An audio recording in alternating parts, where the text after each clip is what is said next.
Faulty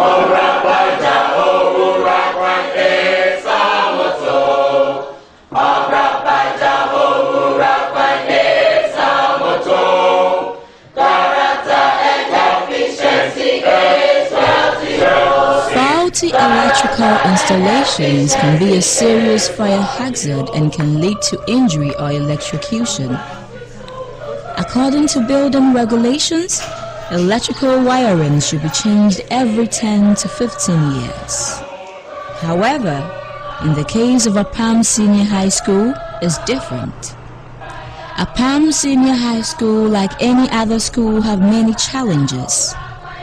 The old students have been instrumental in many developmental efforts, both infrastructure and efforts to drive academic excellence.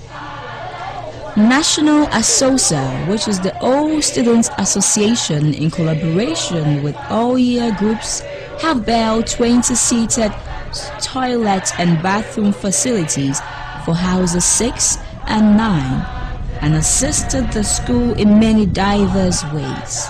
Other projects undertaken by the old students are tennis court project, which is ongoing by the 1990 year group, sick bay by the 1976 year group, home economics department by the 1975 group, staff common room and washroom by 1986 group, and the ICT lab by the 1991 group, just to mention a few. However, the old students have identified a serious problem which needs to be solved with immediate effect.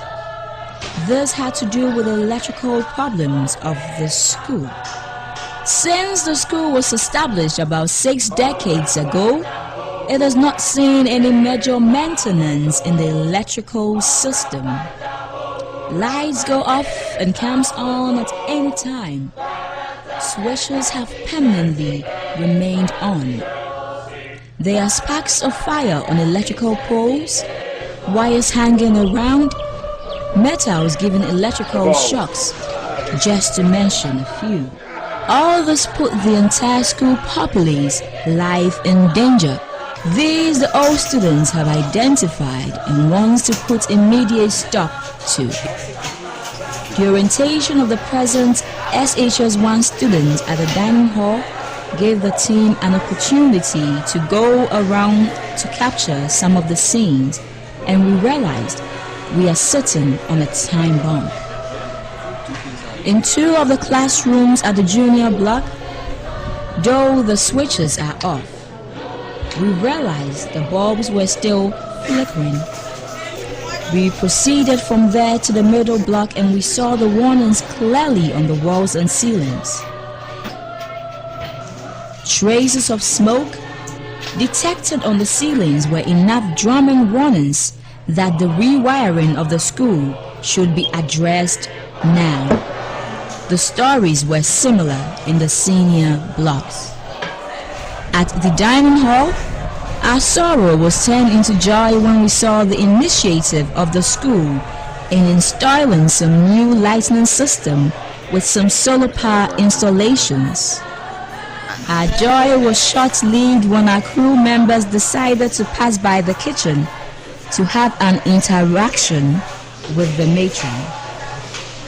She gave an indication of how even the life of our kitchen staff are at risk from potential electrocution. Kitchen has a fuel plant. You don't say, oh yeah, a woman, you don't say a mash shop. And I think a dream, I don't say lightly and something. When it was time to assess the situation at the dormitories, our first point of call was the Jehu Apia block, also known as House 6. The house mother took us around where we saw some hanging and naked wires. In some of the dormitories, the students insulate some of these wires with polythene. While some of the issues identified were minor, it was without question that the wiring is as old as Methuselah and needs rewiring. They say seeing is believing, but we say feeling is believing. One of our crew members had electric shock in his bid to locate one of the regulators of one of the fans the girl said was not working at Mofra Infa Adrin, that is house 8. And here is the child sleeping. So you can imagine. Had a shock myself. Anytime we fix bulbs, everything will go off. Sometimes it causes sparks. The team was made to understand that in all the dormitories, especially in new MTN house, every 4 days they will have to replace the bulbs because they will burn. The Hamilton house, which was built in the late 90s, is also not spared of this ordeal. The team then proceeded to the boys' dormitory, where the team was confronted with realities. The school had to make provision for ad hoc ironing sockets, which did not help matters but put the students' life more at risk. The team went around the campus and the danger kept staring us in the face. We saw some electric poles which are tilted and pose danger to property and human lives. Do you expect the situation to be any different from the science laboratory? As at now, it has become a norm for every student to carry a torchlight in his or her bag anytime they go for prep because of the light out.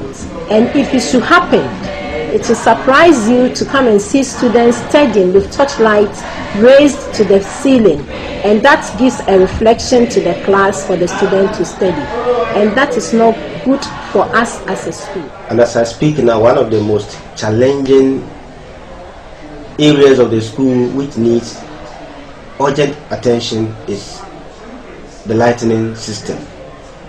And here I want to be specific with the wiring. Wires are some of the things that should be changed periodically.